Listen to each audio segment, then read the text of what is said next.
immigrant and welfare queen never gave a damn about government efficiency. That was never the point of DOGE. It was all a lie. It was all a ruse. Put up this first post. A Senate Permanent Subcommittee on Investigations memo out this morning estimates that Elon Musk and his companies stand to avoid at least $2.37 billion in legal liability through his efforts to gut the federal workforce and exert influence over federal agencies. Next slide. The report claims that the estimated $2.37 billion drastically underestimates the true benefit Musk may gain from his newfound influence in government, which could include billions through new contracts or the competitive advantage gained by collecting intelligence on competitors. Next. As of January 20, Musk and his companies were subject to at least 65 actual or potential actions by 11 different federal agencies.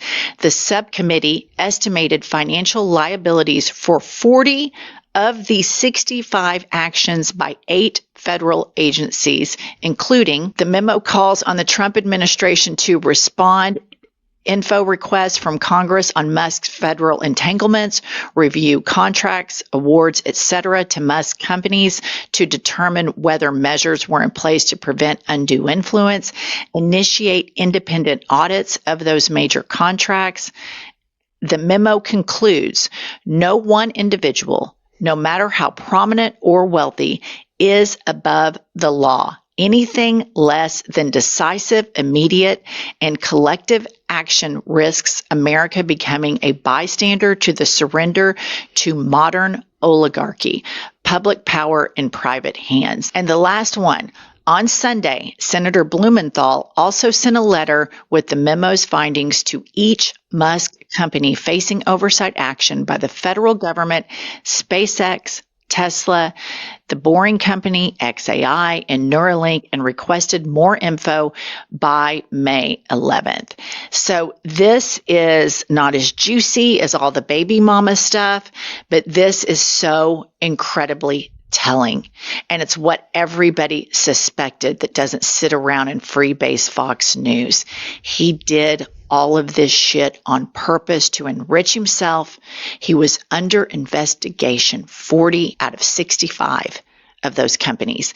And this man went in with a chainsaw and dismantled every bit of it, had a guy named Big Balls probably remove evidence. And I want to remind everybody, this man said, because he's always on ketamine, off ketamine, and the truth dripped out, if Trump doesn't win, I'll probably go to prison for a very long time.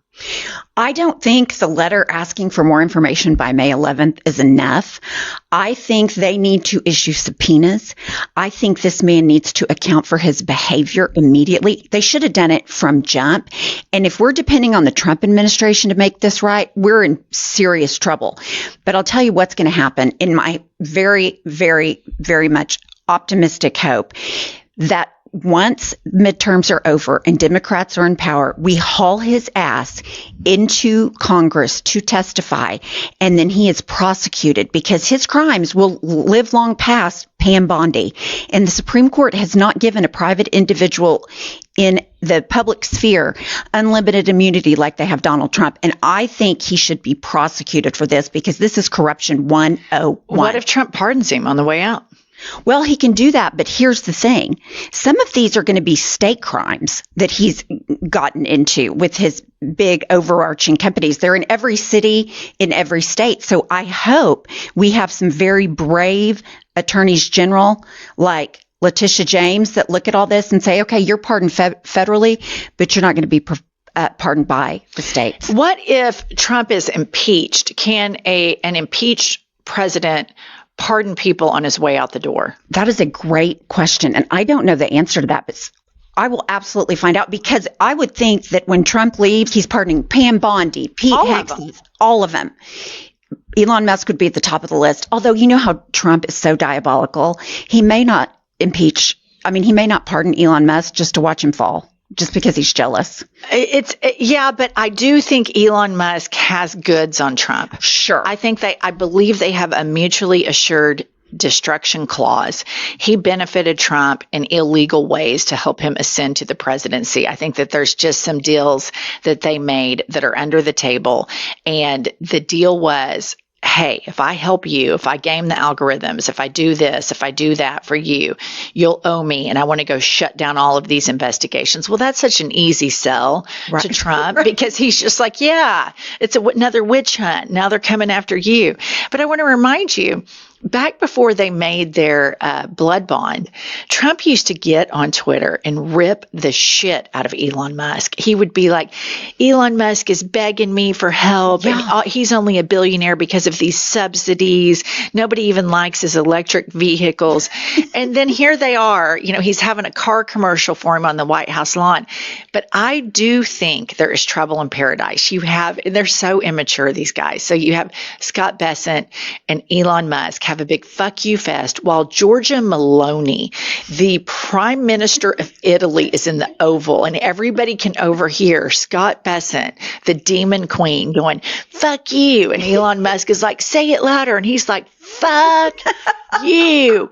And everybody in the Oval can hear it. And then they unfollow each other from Twitter. Like we talk about the evil and the diabolical and all the shit about the Trump administration, but one word we don't use enough, they're unprofessional. They are. They're indecent and unprofessional. It's just unprofessional. It's just totally unprofessional to sit behind the Oval Office and have all your riffraff and knickknacks, flea market, and peddling all this shit, and yes man standing behind you, just feeding your ego. That's unprofessional. You look like a weak ass man that can't sit there by yourself. He has to have like narrators, hype guys behind him going, yep, yep, that's right. You did it, boss. You're the best. It's just so pathetic. And then I think he also unfollowed Musk. I think it was maybe Duffy, the transportation secretary. They got in a big pissing match because if Elon Musk wants to go in and he wanted to fire all these FAA administrators.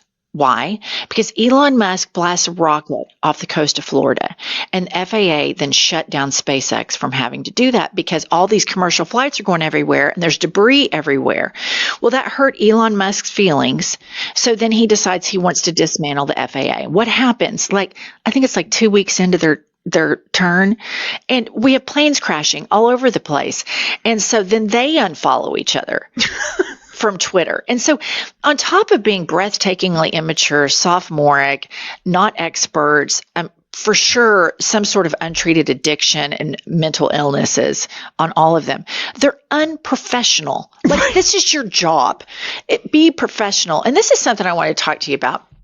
Something that pisses me off and occupies a lot of space in my brain sometimes is Mitch McConnell trying to act like he cares about the country and he cares about the Constitution. And here's what I want to say.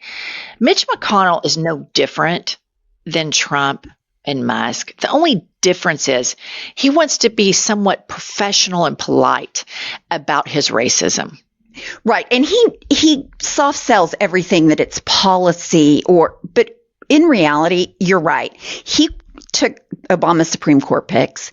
He's packed the court with people that don't believe in the Constitution. And he's having buyer's remorse now. He sat there and talked about what Trump did on January 6th, and then he turned around and voted against impeachment. He is no better. And I feel like he had a large part in creating the monster that is now Trump. One of the biggest parts. One of the biggest birthers of it. And this is why I never bought into the Liz Cheney narrative.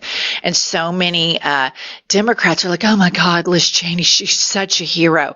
And I never bought into it because I'm like, she voted with Trump 90% of the time. She stands in front of cameras and says that babies were murdered after they were born in hospitals, which is a complete lie and a myth that American doctors participate in late-term abortions, which is a total lie. The difference between Liz Cheney and Mitch McConnell and Donald Trump and the Marco Rubios of the world, they all want the same thing. They just have two different approaches.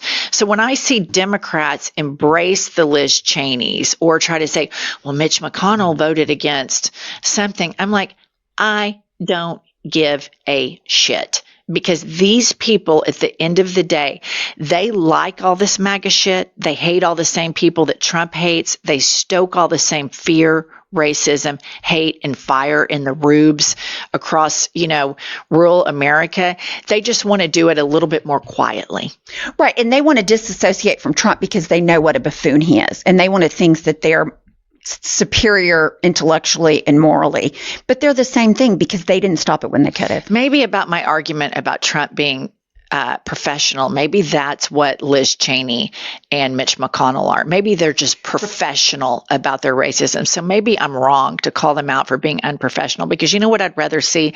At least he tells us the exact piece of shit that he is every single day, and doesn't try to be morally duplicitous like a lot of these Republicans and some of these Democrats that arrive at the negotiating table by ceding rights of marginalized Americans, which I think is an unforgivable political move. Unforgivable to leave people on the sidelines because you think it's going to cost you votes, to deny people rights and free speech and a right to vote, and to stoke racist fears because you think it's a political liability. Because you know what happens? Some of these tokens that are run into Trump right now, you saw that Saquon or whatever his name is, that football player. Barkley. Yeah.